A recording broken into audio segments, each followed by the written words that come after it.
In 1968, a United States Navy ship was taken captive in North Korea. Her entire crew became prisoners of war. Today, I am interviewing a survivor of that horrific experience. Please welcome Stu Russel. Please welcome Stu Russel. Hello, Stu. Good morning. Very glad that you decided to let me interview you today. You were a prisoner on the USS Pueblo in 1968, as were all of the other crew members. Please tell us about your story, Stu. I reported on board the Pueblo in January of '67. The first time I saw it, my initial reaction was, this is not good. Nothing good will come from this. 13 months later, we were off the coast of North Korea. 4 PT boats, 2 destroyer escorts, and several MiGs came out to attack us. 12 out of the 83 people on board were wounded. 1 person was killed. They actually fired on you then? They riddled us with gunfire. They had some pretty heavy artillery, and if you go online to see some of the tours on YouTube of the Pueblo, it's a tourist trap now. The North Koreans have circled all the bullet holes in red, and you can get an idea of how badly we were shot up. They came out to get us. They weren't playing around. We had no idea at all that anything like that could happen. We had been told that what we were doing was absolutely safe and there was nothing to worry about. So it came as a total shock. They harassed us for about an hour before they opened fire, and as soon as the bullets started flying, it just like our whole world had changed forever. Bucher tried to get the secret equipment destroyed and all the manuals and documentation destroyed, and when he realized he didn't have time, he started the ship up again and tried to run for open sea, but the Pueblo's top speed was 12 knots, and the top speed of the Korean vessels was, like 30 or 40 knots. So there was not going to be any escape. And that's when the firing was going directly into the ship at that point, and that's when Dwayne was killed. Were you in Korean waters, or? No, we were never in Korean waters. And there was an RC-130 above us at about 35,000 feet monitoring the traffic, and their recordings of the North Koreans giving directions to PT boats to come out and attack us gave them a location 17 miles off the coast of North Korea. So we were never in their waters. At that time, the United States recognized the 3-mile limit. They claimed 12, and our orders were never to go inside of 13. Wow. So they actually came into international waters and attacked you. Right. So when they did overtake your ship, they forced you back into the Korean waters? Well, they had a boarding party come on board, and they took all the crew and blindfolded them and tied our hands with a fishing line, and kept us sitting down on the deck where it was probably below zero for several hours, and then they took us down below until we got into Wonsan, and then they took us off the ship and put us into 2 buses. One bus went downtown where they were paraded through the streets and then taken in the basement of a building, and one of the crew members had his blindfold knocked off, and Kimbel was sitting there on a chair. And so that kind of kills one of the stories that the seizure of the Pueblo was a mistake, and that as a error on the point of a local commander. Kim was right up at the top of the whole thing. I fortunately was on the other bus and sat there for a couple hours until they got both buses and they took us to the train station. And what happened to the wounded? Did they go with you to this point? The wounded went with us. Yeah, but didn't know that because we were blindfolded. After we got to the train station, they took us off the van and they were beating on us, but it was so in such a state of shock that we really didn't feel it. I think the train ride from Wonsan to Pyongyang took about 12 hours. And then we got on a couple buses and they drove us through town to the first building we were in. And I was one of the last people off the bus. And then when the guards came to get me, because one of the wounded guys was still on the bus, and the Korean ordered me to pick this guy up and carry him upstairs.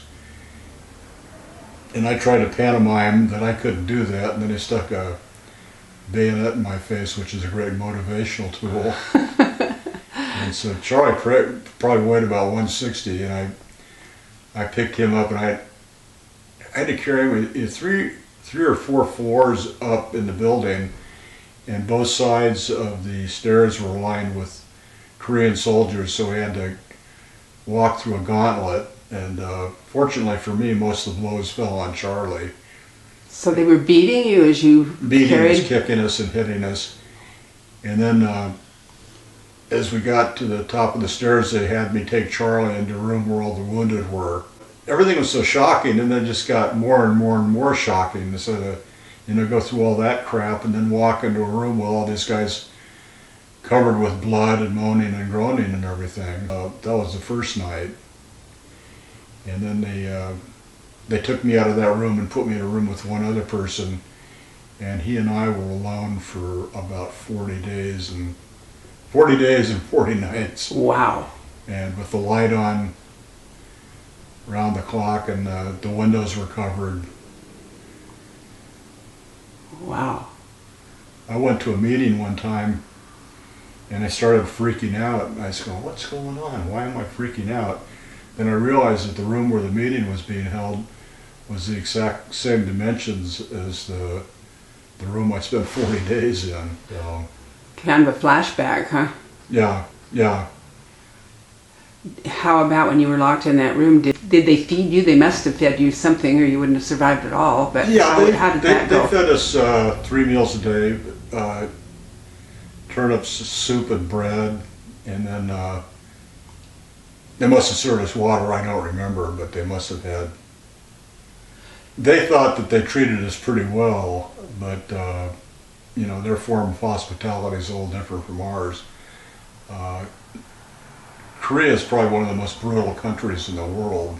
At the second building we're in, Pete Bucher was looking out his window and he saw this elderly farmer walking down the road, and he was zigzagging. He must have been half drunk. And the guard on duty just beat him up, and the guy's body laid in the street all day long. And then the next morning the body was gone. That's how they treat themselves. Wow. That's terrible. You thought you were going to have some help from the United States military when all this happened. At least that was rumored. Did help ever come? No, help never came. And what's kind of interesting is in the court of inquiry, a couple Air Force generals from the 5th Air Force came and said they could not send any planes because none were ready, none were on strip alert.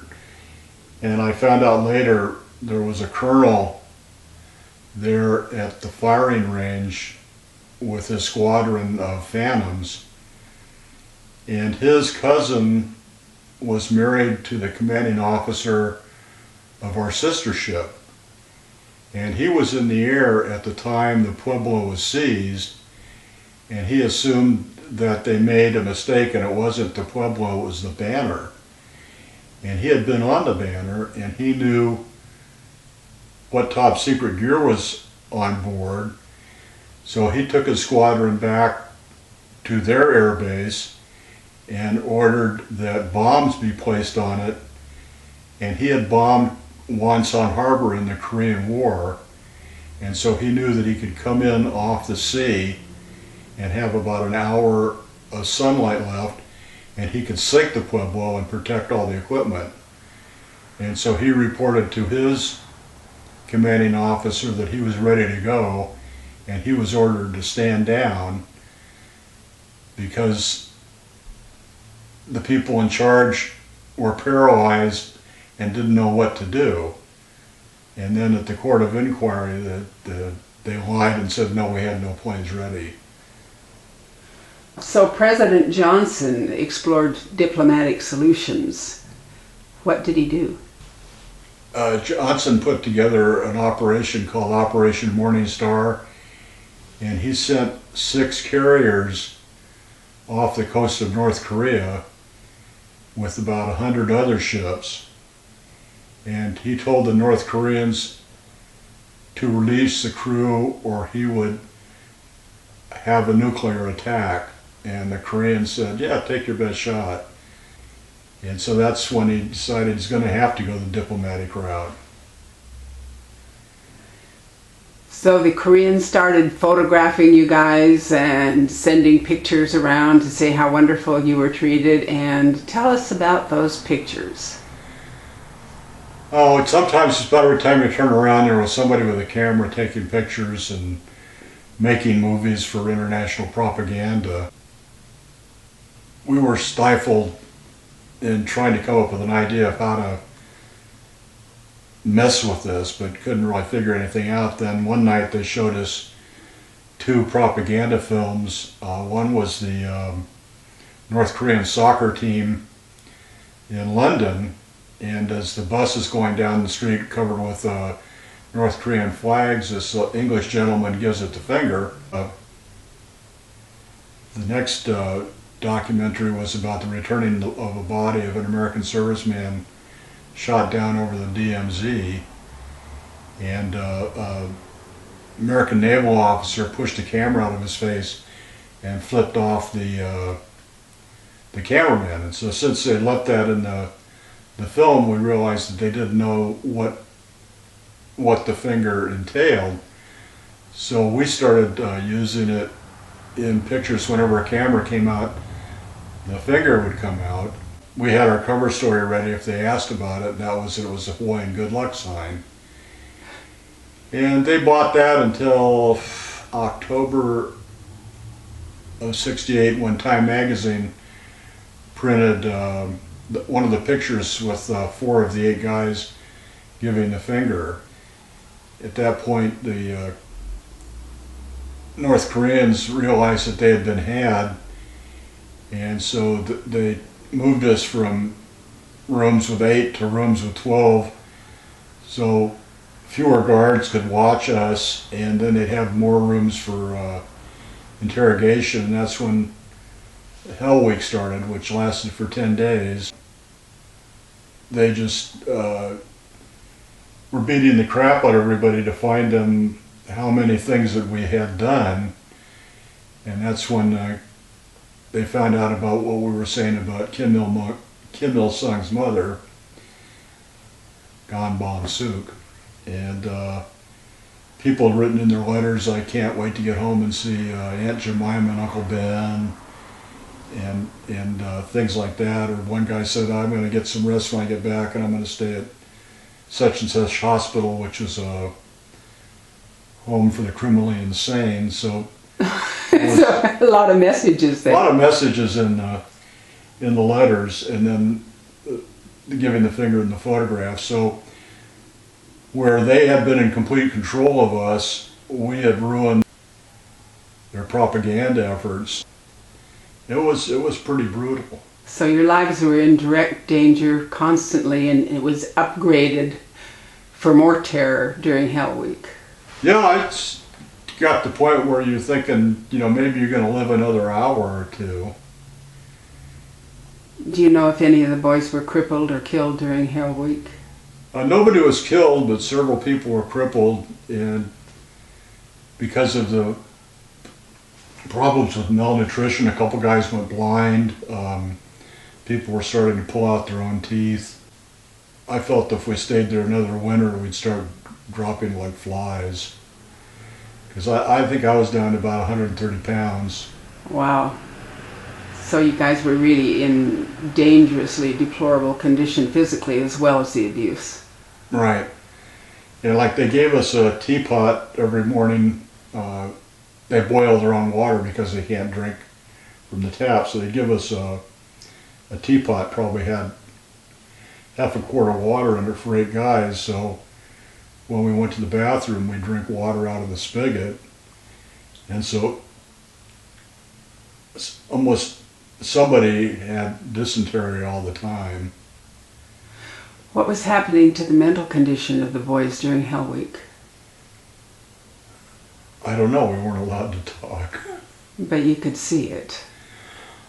Well, actually, we couldn't see it. We'd get up at 6 o'clock in the morning, and we had a chair at the end of the bed, and we'd sit in the chair, and we had to put our ankles together with our calves against the rung of the chair, our knees together, our hands on our knees, and our head down as low as we can get it.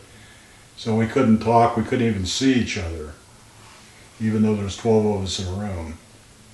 So there was absolutely no communication for that 10-day period. And there was 2 guys in my room that were severely beaten, and when the guards brought them back after interrogation, they threw them on the floor and they had to crawl back to their chairs unassisted.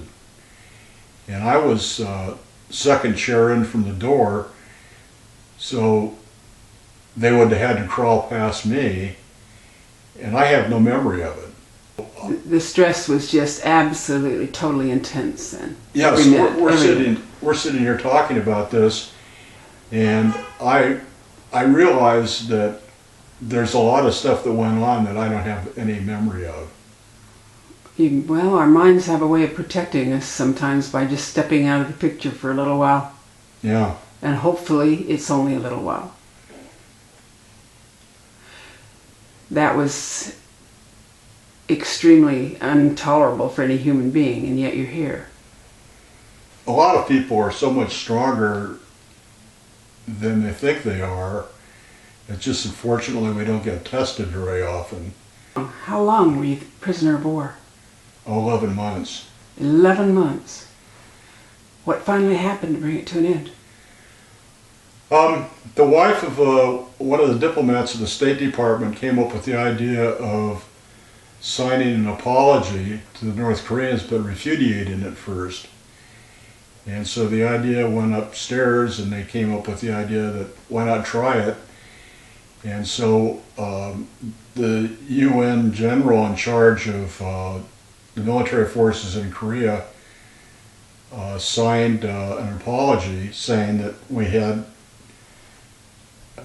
gone into their waters, we had spied upon them, apologized for it, assured that it would never happen again, and a couple days later we were released. Did you believe you were really released? Did you believe it was a ruse? No, we really believed that we were being released because the North Koreans came across as being pretty honest about all that. They came in after Hell Week stopped and gave us all new uniforms and cold winter coat and said, "You're going home. We no longer want you in our country. You're too disgusting." So grateful for being too disgusting. In fact, one of the books, Dimensions of Pueblo, the cleanest race, the guy's gone to North Korea and he's interviewed some of the people that were involved with us, and the North Koreans' two biggest complaints were that how bad we smelled because we never bathed. Of course, we never bathed because they wouldn't let us. You didn't have any water. And the other was all of our homosexual activities. While you were sitting on the chair with your head down. So I wrote back to the author and I said, I'll admit that we were dirty, but there wasn't any funny business going on. Which I thought was strange because the guards that were at our facility never left it. We were about 10 miles out of Pyongyang. And every once in a while you see some of the guys walking around holding hands. Well, that's probably why they accused you of that. That was on their mind. Yeah. You know, a lot of the psychiatrists say we see our own faults reflected back to us through the things that we say about other people. Well, you know, it's been over 40 years now, and in the morning when I take a shower, I go, hey, I'm taking a shower. Isn't that great? That is great. You have a very deep and sincere appreciation for the little things in life. Yeah. You talked about the mind making you forget when horrible things happened. How many of the boys came home without post-traumatic stress disorder? Anybody?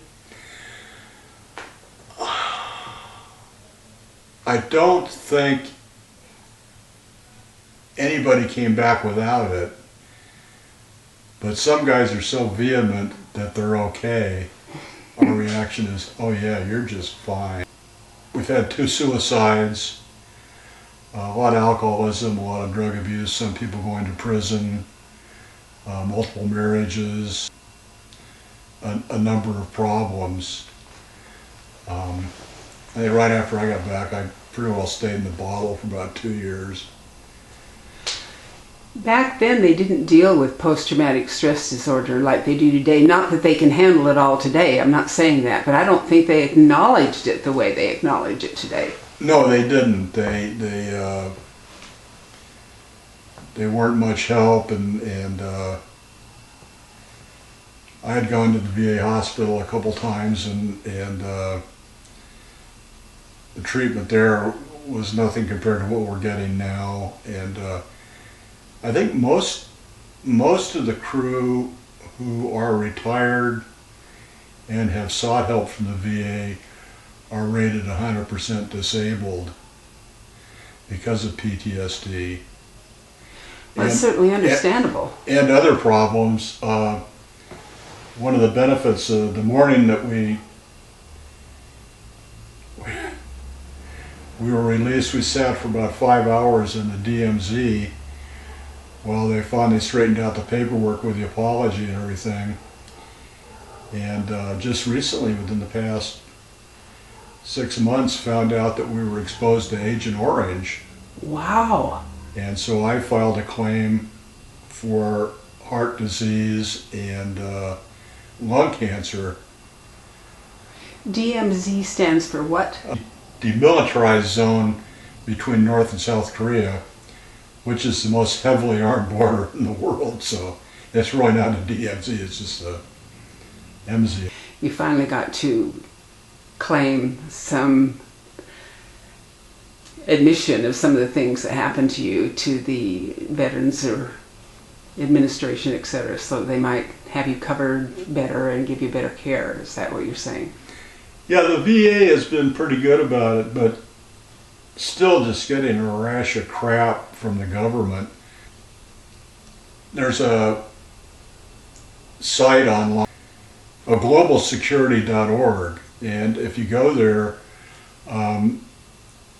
there's pictures of the ship that was they were taken by SR-71 right after we were captured. And so I did a Freedom of Information Act and requested that I get all the information on this, and they wrote back and said, what you see is what you get. And so I went to Mike Thompson's office, Congressman Thompson, and he wrote a letter to the CIA And they said, Mr. Russell has all the information. And so then I found out that the SR-71 pilots have an association called the Roadrunners. And so I got in touch with them, and there was at least 2 overflights. And so there was a series of pictures taken of us at the second facility we were at. But Congressman Thompson, who at the time was head of the House Intelligence Committee, couldn't get those pictures. So the truth about what happened to us is never going to be known. And I was really getting obsessed with the whole thing, and it was driving me nuts. So I finally said, I got to back off from this and just let it go. Sometimes it's the only way to cope with it when you can't do anything about it. Yeah. America doesn't realize often enough the sacrifices and the heartache that lasts a lifetime, not just while you're at war, for the men that have given so much for so many. And I want to personally thank you for what you have done for your country. Well, thank you. I'm very proud today to be able to interview a prisoner of war. Stu, thank you so much for allowing me this privilege. You're welcome, Becky.